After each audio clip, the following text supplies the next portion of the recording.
Alright folks, so here I am, I'm working away, I'm grinding things, I've made a few more things, but I have a problem. I've installed a switch, and if I turn this off, what's going to happen is this temperature is going to rise out of control. With nowhere for all the power to go, things are just getting bad. So as long as we have this on, and then we manually remember to pull this down, we're fine. And this switch here can help us save our valuable equipment. But I have actually had an explosion or two just because of this, and you can see that the temperature gauge is going down. So I actually want to adjust this to around 88%.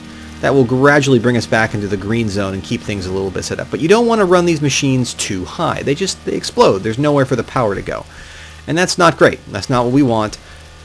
So we're not going to do it that way. However, it does mean we have to figure out some way of controlling this. For now, I can sort of watch it, and it's fine. But we definitely don't want to let things just get out of control. You can see now the power just skyrockets. There's nowhere for it to go. It doesn't understand what's happening, and it will explode if we let this heat go up and up. So let's go ahead and we took that down, and you can see that now gradually the heat begins to come back under control. So we need to be a little bit careful about this, and I think I have some ideas, but give me a moment because I don't want to lose focus on what we need to do right over here. So let's put that over there. What we need to do next is make this portable drill, and I made a wrench so that I could move things around, and oh, I made a multimeter so that I can test things and say, oh wow, look at this. Each one of these things allows us to do stuff, and wow, this is running really hot. 56 volts. That's something else. That is quite a lot of voltage. We should probably turn that down. That's dangerous levels of voltage. Let's go ahead and turn that down there. So next thing we're going to want to do is make sure that we can use this drill. So I went ahead and I cooked up some silicon ingots for making things, and then I also made some alloy ingots over here. These are useful for a bunch of things. Advanced machines, very high voltage cables, and better stuff, but also mining pipe. And that's actually what we want now, is we need a little bit of mining pipe so that we can go through and actually finish that up. So I grab it? No, I didn't. Let me just go ahead and do that. And we can go ahead and toss some of this cabling in here. Let's just toss some of this stuff in here for the moment. Now, the next thing we're going to need to be really careful. Oh, we should put... we should make a little tab. I've been naming these. Look, I got cabling, I got spare parts, and then I just got trash. And maybe we could put, like, tools down here, right? Tools. And let's go ahead and give it the multimeter as an icon. And make it blue, like light blue. Yeah, that's pretty cool. So then we can put, like, the multimeter and the wrench in there. And that will be, like, where we keep that stuff. I think this is super cool, by the way. I love this. I think that's just, like, the most useful thing. It's so easy to stay organized that way. But what we want to do is make a mining drill. So to make that, we're going to need a battery, which we should be able to make with all this lead that we've been cooking up. Although I didn't keep any on me, naturally. And we need to get a better storage system in place as well. There's a battery for us. We'll also need this thing right here. We need a silicon chip. No problem. We're also going to need a basic mining drill, and so this is the next piece. No problem here either. Another electrical motor, as we said. And then we will, of course, need an iron pickaxe and 2 more of these cheap chips. We can do that. There we go. We have a drill. So now we have to upgrade it. This is where one of our diamonds comes in play. However, the upgrade makes it capable of having diamond-like hardness. So we're actually being very efficient here. Because we definitely need a better setup here. And then we just need a cheap chip and 2 redstones. And we've upgraded it. And then finally, we just need to combine all these pieces. I guess that's not going to work like that. Combine all these pieces together. Oh, I got it backwards, and that goes there. And now we have a portable drill. Now, it's bereft of charge, so we are going to have to build a battery charger, which shouldn't be too expensive. In fact, I think it's really quite cheap. We do need 1 more of these cheap chips just to manage that, and that should be a battery charger. Now, we just have to take our cable and wire this thing up, and then run the turbine and hope it all doesn't blow up in our face, right? Because that would be the worst case scenario. 1, 2, 3. And I guess what we're going to do is shut this off for a sec. Break that.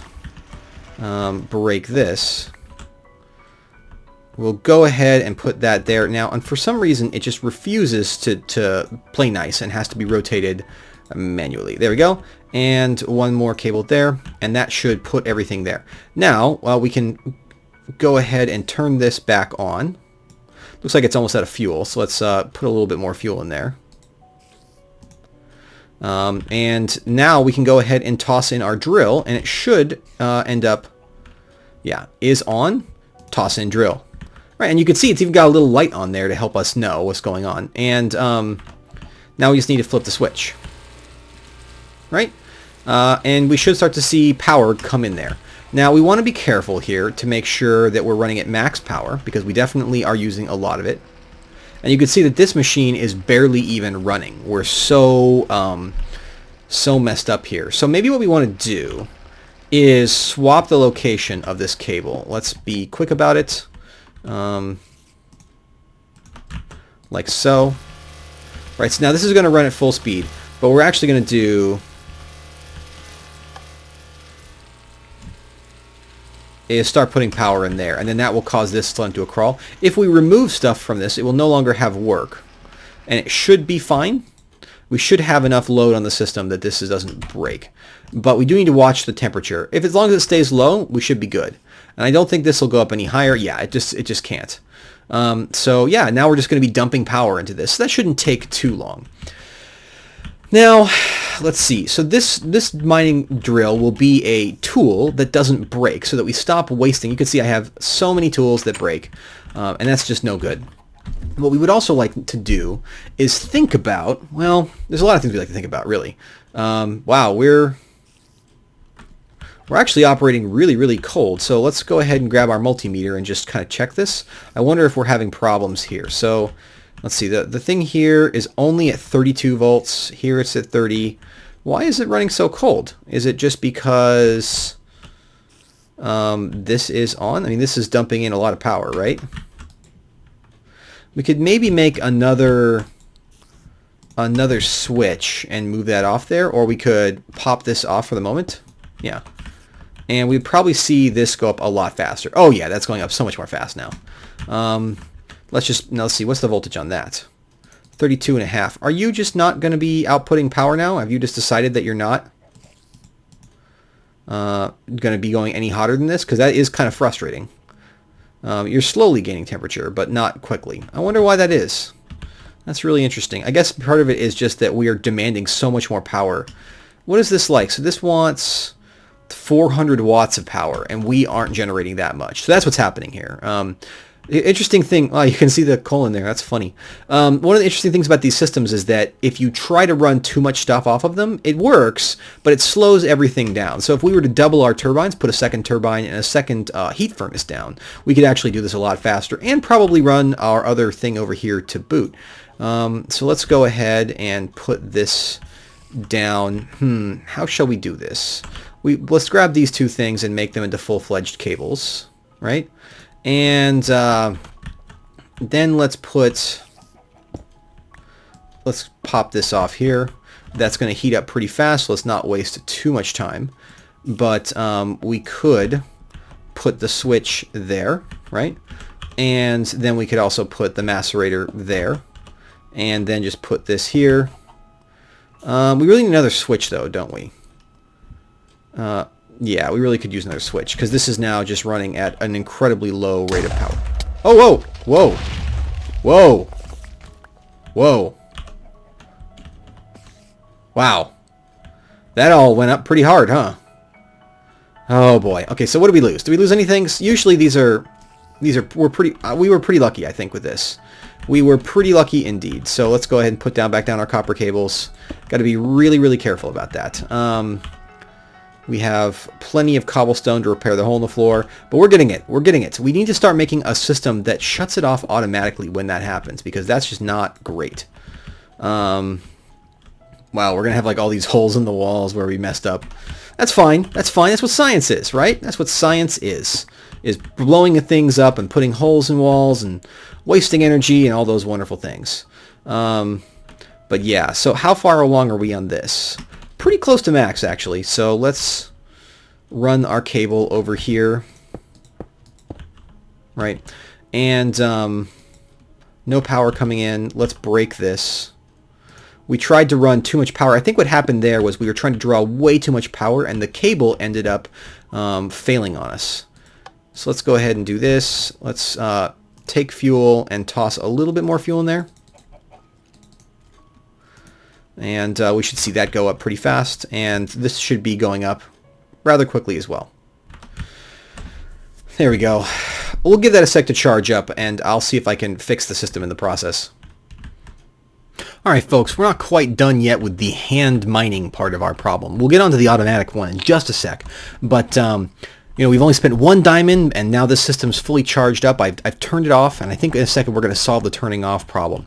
But I don't want to spend too much more time in the lab. This is cool, but this is a means to an end. But there is one thing I really want to make. I realized that if we were to carefully put together a circuit that could do a couple of interesting things, and then put that with an advanced chip, which I think we can probably make right now. Let's see if we can do that. We're a little bit short on redstone. Using the properties of redstone, we can actually make something that can help us find ores even if we can't see them, which is often the key to finding all sorts of interesting things, based off the density and their reaction to waves generated by the electricity.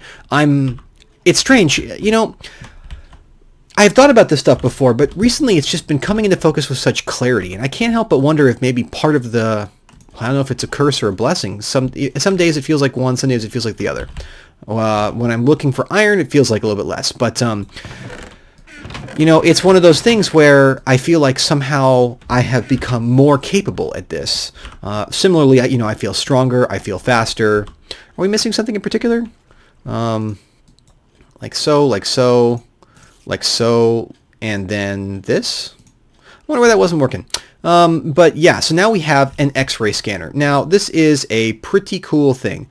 So you can see now that it's online, and we can actually sort of see, well, it has almost no power. So let's go ahead and charge this up in the system. We'll tap this here, put that in, and looks like there's a little bit of system left over, a little bit of power left over. Let's turn that back to internal control, max that out, and let's get a lot of power in that. We'll have to watch it carefully, but we should be able to pull up power on this fairly fast, as it doesn't necessarily hold too much. You can see we're coming together quick on that. I'll show you how that works, but in the meantime, I do want to make a switch. It's a little bit like a lever, but with electrical properties involved. We don't need a wireless one, we just need a signal one. For that, we're going to need some signal cable, which is really, really simple. It's even simpler. What the heck is this? Rusty ladder. Oh, wow, that sounds cool, actually.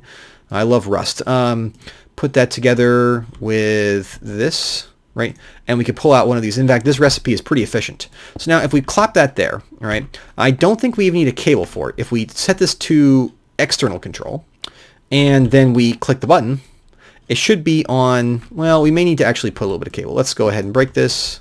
Unfortunately, I guess we maybe do need some cable. That's not the best, but not the worst, because we have some extra cable right here. So let's go ahead and put that right there. Yeah.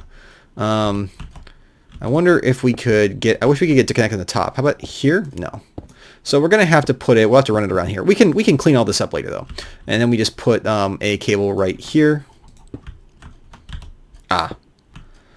I see what the deal is. So let's just make a little bit more of that iron cable, and then we should have no problem with it. One more batch how to do. And then we're going to need to think about automating the production of rubber, because we're really going to actually burn through it really fast. Okay, so where is the... you see it connects right there. So all we have to do is put that right there then, and put this right there. And we could probably rotate it as well, but that's fine. We'll just leave it like that for now. We have a bunch of extra cable, and that's more than sufficient. So now with this on external control, if we click this button, you can see that now that's maxed out. So we actually can control it without having to reach in and do things. We only need to be really, really careful of this system. Right now I've pulled this off, and I'm diverting all our power in here. But it is really careful to be, really important. Phantom chicken? That's not... okay. And that wouldn't be the strangest thing I've seen. Wouldn't be the strangest thing I've seen. Let's go ahead and call this spare materials. And let's just toss in things like this. We can keep them in there, and we'll make it gray. Alright, and it looks like our tools are charged up. So let's go ahead and turn that off and pull these out. And let me just, we have to be really careful with this thing. It's pretty delicate, but let's take it down for a spin just as soon as I clean up my inventory.